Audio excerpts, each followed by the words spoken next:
Guys. Opening statement.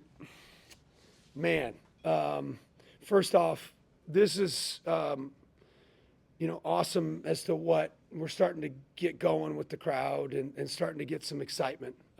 We greatly appreciate it. Keep coming, keep fighting, keep doing those things. We will too. Disappointed that we lost, but happy to see what we're slowly building, and we'll continue to build and continue to fight for. And appreciate the cheering and all those things. So it doesn't go unnoticed. Disappointed in our start.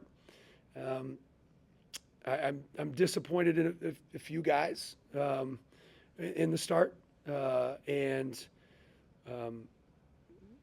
whether it's sick or whatever. I mean, Tavion probably lost 10 pounds the last 2 days, and thrown up in the locker room afterwards, and he didn't seem to have any issues. And so I'm disappointed in that. Really disappointed. Happy with the comeback, but not overly. Again, you need to win these, and it's time to win this kind of game. We've proved that we can, but we haven't proved that we actually will. It's time to do that. And you got a great opportunity next game. And again, people think that, like when we took this over, it's like, man, how can they get to a certain point that quickly? And people probably still think I'm crazy, but I see it. Like it's coming. Like we're getting there. I mean, you see the crowd coming. You see us winning games. Obviously, we dropped 2 that we probably shouldn't have, but it's building, and we're going to keep fighting for that. What enabled them to get downhill early in the game? Is it just that concentration? Yeah, lack of energy, lack of concentration. There's probably things that I need to do a better job of in scout. I think maybe 3 of the first 4 possessions, there's 3 of their guys that only go left. We had a guy refuse a ball screen, go left. Stojakovic, he might have done it twice. Had another guy refuse a top ball, went to his left. We were soft in coverage late. Was able to pass to the corner, and then we got in rotation. The offense was sped up. It probably took early average, didn't get to the next action consistently enough. Just a lot of different things that we just, and it's something that I need to correct, because if it happens 2 games in a row, that's a pattern, and I need to do a better job. Cooper mentioned the scout as well kind of early.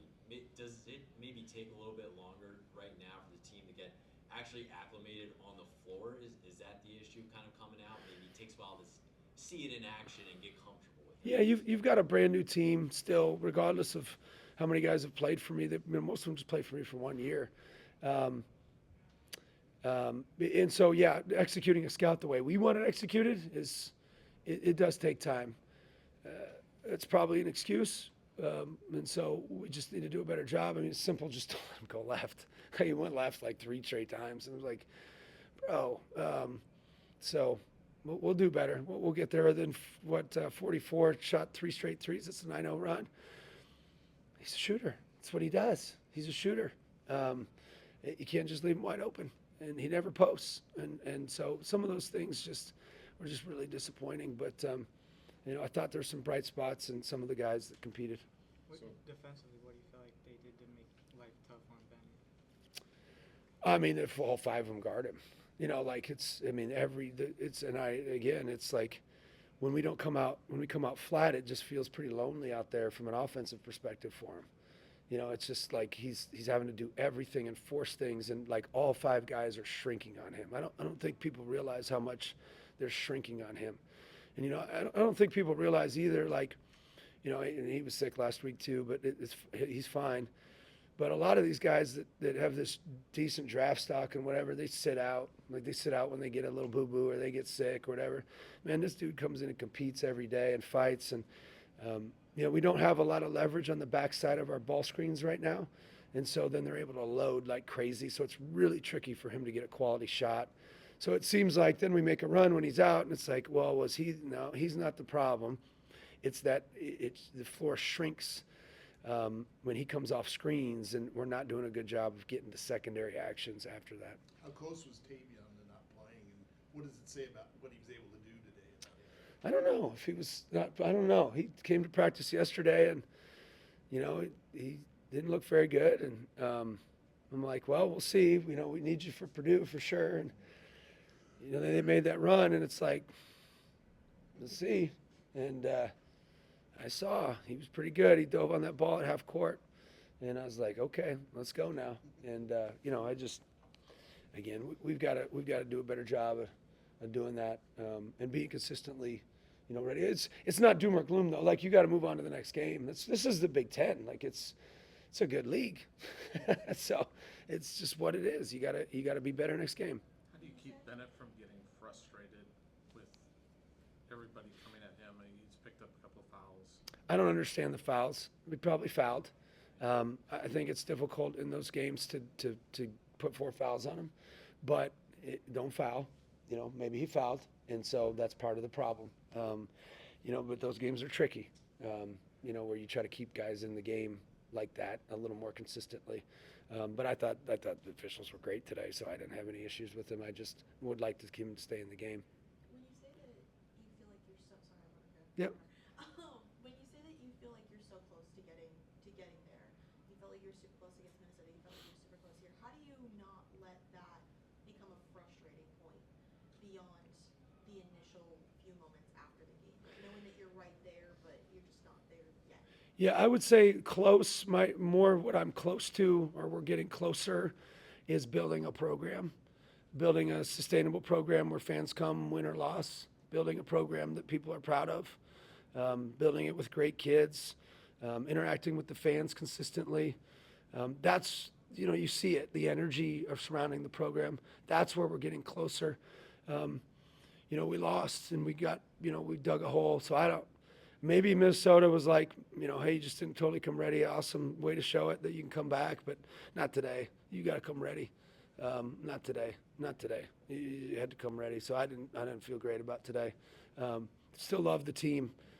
Love the fact that fans are coming out and there is a buzz and there is an energy, and we're going to keep that buzz and energy, and we're going to keep fighting. Can you expand on what you were talking about with Bennett out? Because you guys did come back with him out. Yep. You also say obviously he's not the problem. Underwood was in here Yeah. saying how good he is and everything. But what did you maybe learn when he was off the floor that you can do well? Yeah, I think sometimes when you have a player of his caliber, you search for him a little bit too much, and it doesn't naturally flow. And I think we probably searched for him too much. And then when you search for him, then all 5 guys away shrink. Their team is the ultimate leverage. Okay, so I think they've got 5 elite basketball players. Okay, if you put one, and I'm not saying any one of them in particular, but if you put one in a different environment, they may be just solid, just good. But when you put 5 together, they all leverage each other.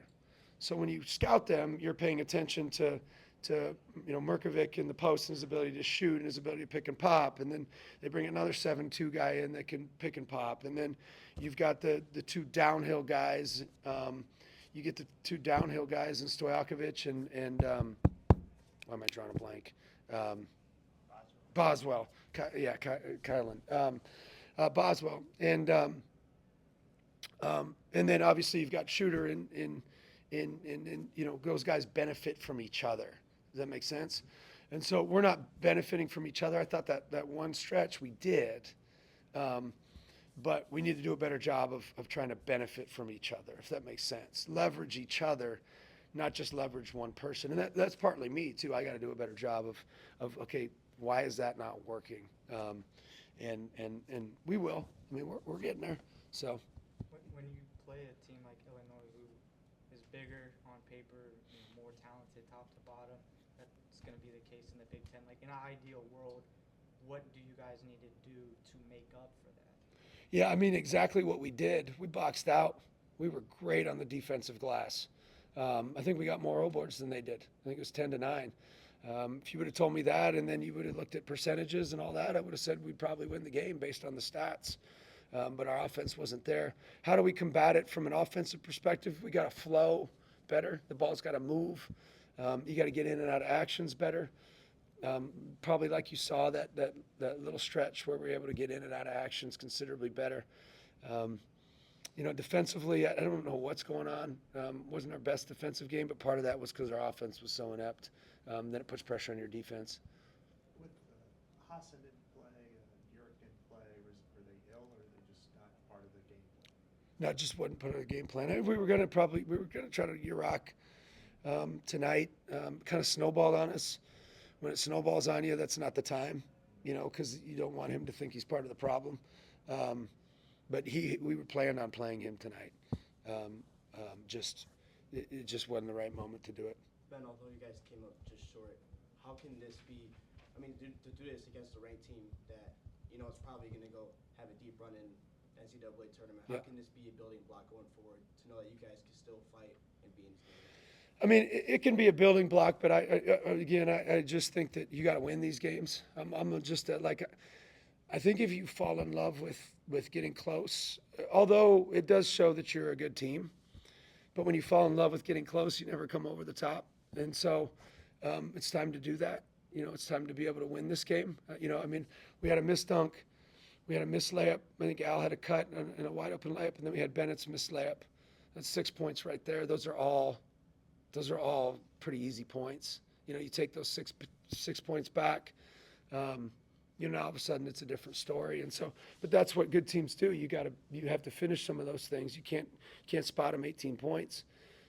But again, it's part of the growth. But I'm not a like, hey, this is part of it. This is part like too much, if that makes sense. Like I want to win. Like that's what we want to do, and I thought we could have, and I still think we can. I think we could have won all the games we lost. Maybe I'm crazy. I don't know. Was Last question, Tyler. Alvaro starting? Was that just because of Tavion was sick. Okay. Yeah. Did you have one more? Or who else had the other one? Before Coop went on his 5-0 run, you had a conversation with him where he said you told him what he had done wrong defensively. How do you like critique a player and tell them exactly what they did wrong without killing their confidence mid-game? I don't really care about that. If he's got confidence issues, he shouldn't be playing in the Big Ten. So, I mean, freshman, you do a little bit. He's a redshirt freshman, but he went under a handoff on Wagler, and it's just you can't do that. You just can't. Like we're getting stops, and we can't go under that. He's moving to his left as well. Again, scout thing. It's just we can't make those mistakes, and we did, but. You know, we're gonna keep getting better. All right, thanks.